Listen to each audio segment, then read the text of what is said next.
जय माता दी। दर्शकों, आकर्षण बहुत बड़ी चीज होती है जो किसी पर भी हो जाती है। कोई भी किसी को भी देखकर आसानी से उसकी ओर अट्रैक्ट हो जाता है, लेकिन जब किसी को किसी पर अट्रैक्शन आ जाए और वो प्यार उसको हासिल नहीं हो पाता तो इंसान बौखला जाता है, परेशान हो जाता है, दिन रात उसी के बारे में सोचता रहता है और अन्य कार्यों पर भी ध्यान नहीं लगा पाता है, जिसके कारण उसके सभी प्रकार के कार्य बाधित हो जाते हैं और एक तरीके से जीवन बर्बादी की ओर चला जाता है।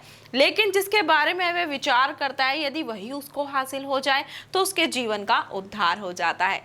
बहुत ही आसान सा उपाय है जिसको करके आप किसी को भी आसानी से अपने वश में कर सकते हैं। बहुत बार आपने ये सुना होगा कि बहुत सी सामग्रियों का इस्तेमाल करके उपाय तो किए जाते हैं, किसी को वश में तो किया जाता है, लेकिन उसके लिए आवश्यकता होती है उस व्यक्ति की जिसको वह चीज़ आपको खिलानी पड़ती है।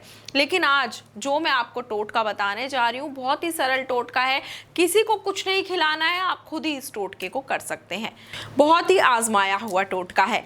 गुरुजी ने बहुत ही सिद्धियों से इस टोटके को तैयार किया है ताकि आप लोगों तक ये टोटका पहुंच जाए और आपको आपका प्यार हासिल हो जाए। करना क्या है, आपको लेनी है 2 लौंग। 2 लौंग लेकर आपको सारा दिन अपने मुंह में उस लौंग को रखना है। आप ये टोटका किसी भी समय कर सकते हैं, किसी भी दिन कर सकते हैं। ध्यान रखिएगा, बस जो असली उपाय है यानी कि जहां से विधि शुरू होती है वो सिर्फ आपको रात को ही करनी है। आप किसी भी दिन इसकी शुरुआत कर सकते हैं। आपको वो 2 लौंग अपने मुंह में रखनी है, सारा दिन उसको मुंह में रखें और रात को सोने से पहले उसको अपने मुंह में से निकालें, उसको सुखाएं और सुखाकर उसका चूरा बना लें। उसका चूरा बनाने के बाद आपको उस लौंग के चूरे को उस व्यक्ति की फोटो पर तिलक करना है जिसे आप अपने वश में करना चाहते हैं। तिलक करते समय आपको एक मंत्र का उच्चारण करना होगा। मंत्र कौन सा है मैं आपको बता देती हूँ। मंत्र है ओम भगवती भगाभाव दायिनी देवी स्वाहा।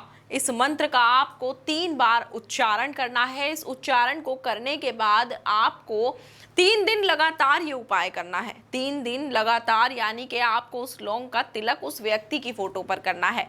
पहले दिन तिलक करने के बाद ही आपको असर नजर आने लगेगा। यकीन मानिए, सुबह होने से पहले आधी रात को ही वह व्यक्ति आपको खुद फोन करेगा, आपसे बात करने की कोशिश करेगा और 3 दिन के बाद पूर्ण रूप से आपके वश में हो जाएगा। लेकिन एक चीज का ध्यान रखिएगा कि जो बटुआ यानी कि जिसमें आप उस व्यक्ति की फोटो को रखेंगे तिलक करने के बाद, वो किसी और के हाथ नहीं लगना चाहिए, अन्यथा ये वशीकरण विफल हो जाएगा और आपकी सारी मेहनत बर्बाद हो जाएगी। इस बटुए को अपने पास रखिएगा और 3 दिन तक इस टोटके को कीजिएगा। आपका प्यार आपकी ओर 72 घंटे में खिंचा चला आएगा। जिस प्रकार से लोहा चुंबक को अपनी ओर खींचता है, उसी प्रकार से ये उपाय उस व्यक्ति को आपकी ओर खींच देगा। इस टोटके को अच्छे प्रकार से कीजिएगा और गुरुजी के द्वारा कोई और मार्गदर्शन प्राप्त करना हो तो इन नंबरों पर जरूर संपर्क कर लीजिएगा। जय माता दी।